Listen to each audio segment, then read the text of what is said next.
DIY auto repair. All right, guys, so today we're here in a 2011 Chrysler 300C, and we're going to be replacing a passenger side air door actuator.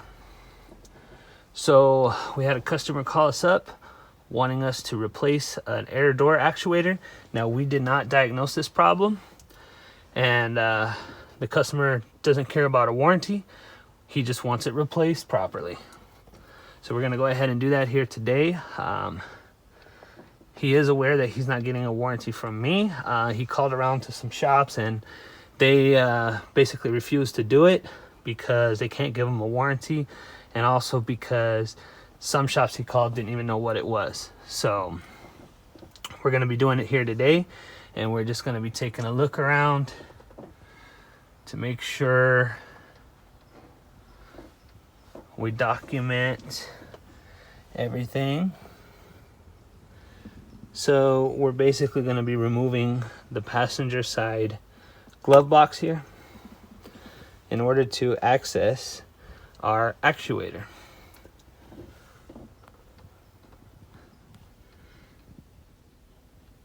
So that's basically where we're at today, and here's the part. It's a Dorman 604024.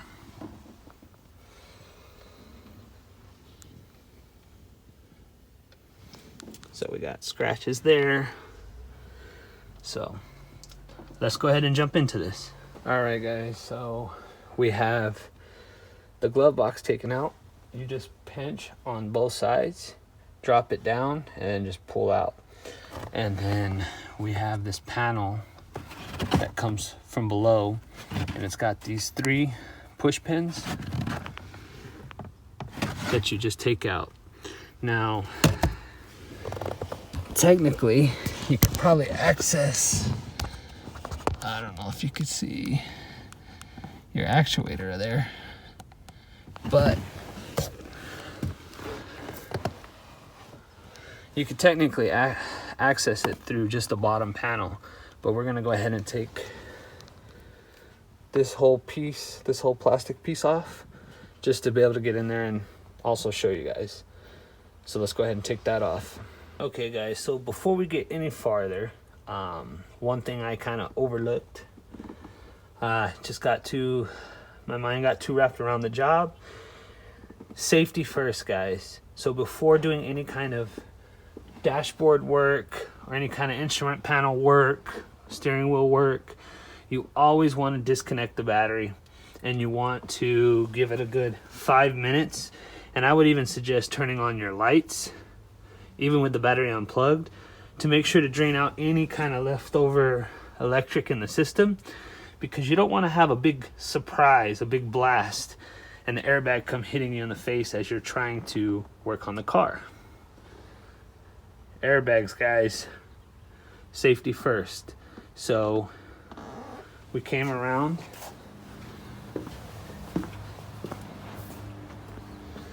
we got our battery completely disconnected.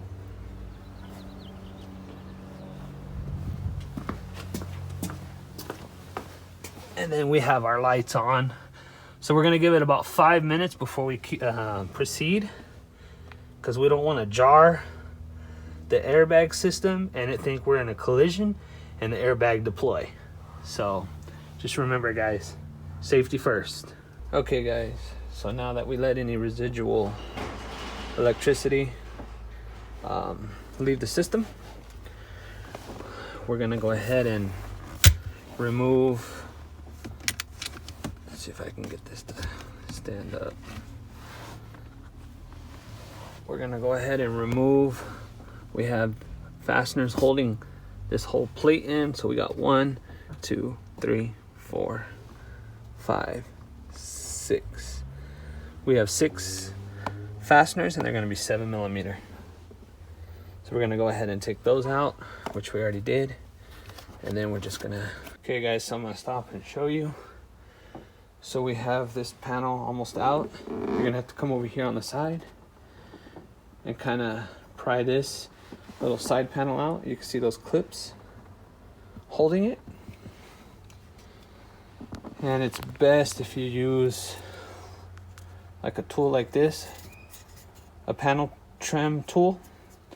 That way you're not gonna break or scuff up the customer's car. So let's go ahead and pull this plastic piece out. So I lied to you guys. You guys are gonna have to take that panel off because you have two fasteners that are 7mm still holding this whole part in. So you're gonna have to take that side panel all the way off to access those two fasteners. All right guys, so we got our whole glove box panel out. And now you have full access. There's the blower motor. And there's our actuator that we're trying to get to. So now we got a better shot at it. So let's get that out of there. Hopefully you guys can see that. We got the connector loose and we got the two fasteners almost out. And we're gonna go ahead and pull this out. Okay guys, so we got our actuator out. It's those two fasteners and it's gonna be a T15 Torx bit. So we're gonna go ahead and see, this one's already been changed before. See, that's a Dorman, and we have another Dorman actuator. So that's interesting. So the original, the OEM one, has already been replaced at one point in time. And you could tell because somebody's already been in here. Some of these connectors were loose. So we're gonna put the new one on and go move on to the next part of this job. All right guys, so we got our new one back in and we're gonna throw all this back together. So it's just a reverse order of the way we showed you to take it out. Probably not gonna show you that because I'm on a time frame. So we're gonna go ahead and put this back together and then move on to the second thing, the second item that the customer wants us to do. So we'll bring you guys right back. Okay guys, so all it is pushing it back in until you hear it snap, and then now we're gonna put the fasteners back in, put the bottom piece on, put the glove box back, and move on. All right guys, so now we got it all put back together. Drops down. So guys, I failed to mention that you might not know what a air door actuator is.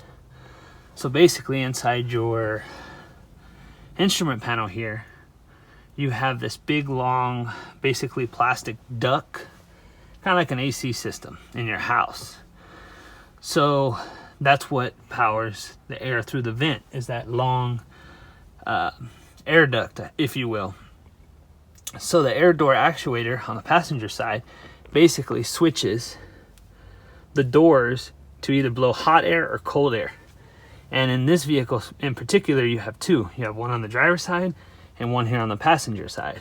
So just in case you guys didn't know what it is, so the customer was saying that the car blows cold air, just not on the passenger side. So that's why he had me to replace the air door actuator. So here shortly we're gonna see if that even fixed the problem. All right guys, so we actually have AC on both sides now after our actuator replacement. So even though we didn't diagnose the problem, the customer had a good idea of what it was and he was correct. So there you have it guys. All right guys, so there you guys go. That is basically how you replace your passenger air door actuator in your 2011 Chrysler 300C. So guys, I hope you liked this video. If you guys did, make sure to hit that like button down there. If you guys would like to be notified when I put out another video, make sure to hit that bell notification.